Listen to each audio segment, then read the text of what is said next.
Our first speaker is Mr. Scott Flipse.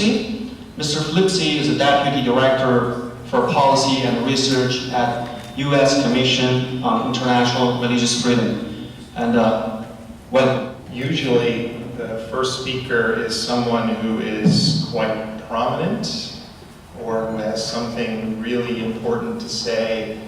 I don't know if I'm the former, but I am, hopefully, you can judge whether I have something important to say at the end. I was given this slot because I have to leave and go to the White House to talk to the National Security Service folks about Asia, about our report, and we'll raise your issues, bring them your report, and talk about my recent travels as well in Asia. So thank you for giving me this slot, for accommodating me as well. I want to sort of, the drafters of the report and the Uyghur Human Rights sort of group and the Uyghur American Foundation to sort of congratulate you on this report. I think it's excellent, and I'm a religious wonk, so I read it last night and I sort of couldn't put it down. I know that's not maybe what you were going for, but it was something that I was very interested in, both in the arguments you were making and in the documentation that you have provided about the way that the Chinese government has, particularly since 2009, has upped its management of religion across the board in China, but in Uyghur areas, in Xinjiang and in Tibet, and I suppose also among Catholics, have sort of upped their ability, both legally and in practice, to sort of transform the religion from within, taking over decisions on who will lead these sort of religious groups, taking over training of religious leaders, and sort of making sure that certain ideas do not come to the surface, like religious schools, independent religious schools, or sort of women religious leaders. These are all documented well here in this report. I also want to sort of congratulate and commend Ned for funding this report. I think that in an era of limit or budget cuts, particularly for the government organization like mine, over the last 7 years that I've been at USERF, my staff used to be 2.5. I used to have 2 people working with me full-time on East Asia issues, and now it's just me.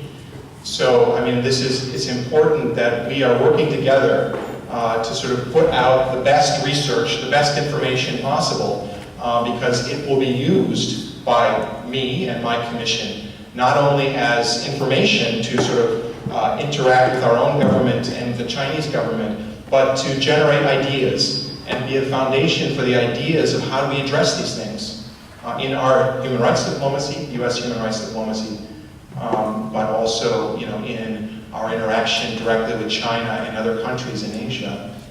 So again, Ned, it's fantastic that you've done this. The thing that I always ask myself when I read reports like this is, what do you do with it? I mean, how is it useful? I tell groups that come to meet me that the way to be effective in Washington, there's 3 ways to be effective in Washington, and that is to have better ideas, better information, and have political clout, some sort of political clout. And I think that this report at base offers us better information that wasn't readily available other places, about the way that religious freedom is systematically and perniciously sort of restricted among the Uyghurs, among Uyghur Muslims, and among Christians, because I suppose there's a chapter as well among Uyghur Christians, which I think is important because it shows that in Xinjiang, it's not just about Muslims, it's about any religious group that sort of raises its head in that region. So this, I think, on the sort of notion of better information, this meets the standard. And it's important that you have events like this, that you get out to meetings with the State Department and the NSS, and with other folks, including the OIC and other sort of Muslim majority countries, I'm meeting with the outgoing Secretary General of the OIC on Friday. And so we have raised Uyghur issues with them over the years and with the Turks to sort of show that this can't just be a US government issue with Beijing, that the Turks also have an interest, that the OIC has an interest, and that they must bring these things up as well in a cogent way. And I think the Turks have started to do this in some way. I think that is based upon your advocacy, but there could be more that could be done. This report, I think, gives you an ability to go to other Muslim-majority countries, like Indonesia, which has been reluctant to say anything to Beijing over the years, particularly about Uyghurs, even though there's been demonstrations in the street in Jakarta after 2009, sort of demonstrations there. So I think that this report gives you the ability to go to folks and to say, up your advocacy, here are the types of things you can talk about, here are the sort of specific issues to raise with the Chinese officials. And the last thing, which I think is something that we all sort of strive for in Washington, it's not just better information. The ideas come from the information that we have. How do you sort of improve U.S. human rights diplomacy? But it's also about political clout. I mean, how do you use these things to get it on the agenda of countries? I mean, you can't just bank on their goodwill when interests are at stake.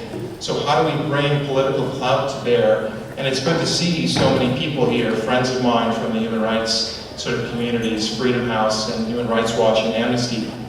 We work together, on these issues of human rights and religious freedom, but there's others that are here as well. I mean, we are building, I think, and Youngjan Lee is here as well, we're building sort of a coalition of ethnic groups, of religious groups, of human rights groups, and others, and broadening that, moving it from China-centric to others, to say these are the types of things that should be part of U.S. human rights diplomacy. And we are coming to sort of a conclusion about what those things would be.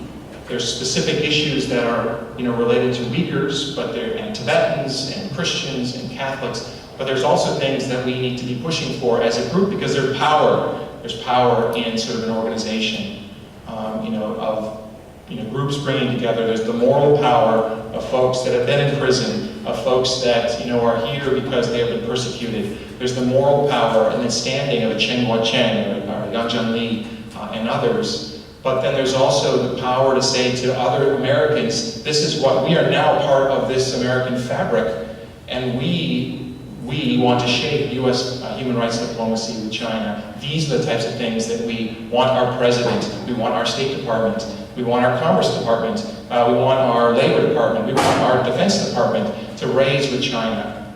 This is the only way, in my perspective, and Sophie here can talk about this as well, because we've been working on sort of a coordinated approach to human rights diplomacy, with China for years now. Right? And she rolls her eyes, and I roll my eyes, but this is something we have to sort of continue to work on. And the only way to do that is to have reports like this, is to show that unequivocally that there are human rights abuses, that there are religious freedom abuses, and that it's in U.S. interest, not only as a human dignity issue, but as an interest in our policy. Because religious freedom, in my perspective, is not just an issue of a fundamental human conscience, because it is, and it's in this sort of instruments, the sort of UN instruments, but it's also relatable, I believe, to a whole host of other sort of human rights and sort of economic and security goods, including sort of women's rights, free speech, democracy, sort of greater democracy, economic freedom. There's a correlation between sort of religious freedom, freedom of expression, and a whole host of other goods. We need to be talking to China about these type of things. To say that it's not just in your interest as a country that's a signatory to sort of US UN covenants, but it's also in your interest to sort of deal with the cultural and religious demands of the Uyghurs, because to sort of continue to press down upon their cultural rights, upon their religious identities, will cause, I think, in some respects, the very type of extremism that you want to avoid. And will take 6 million or 7 million people and make them unproductive citizens of, sort of the People's Republic of China.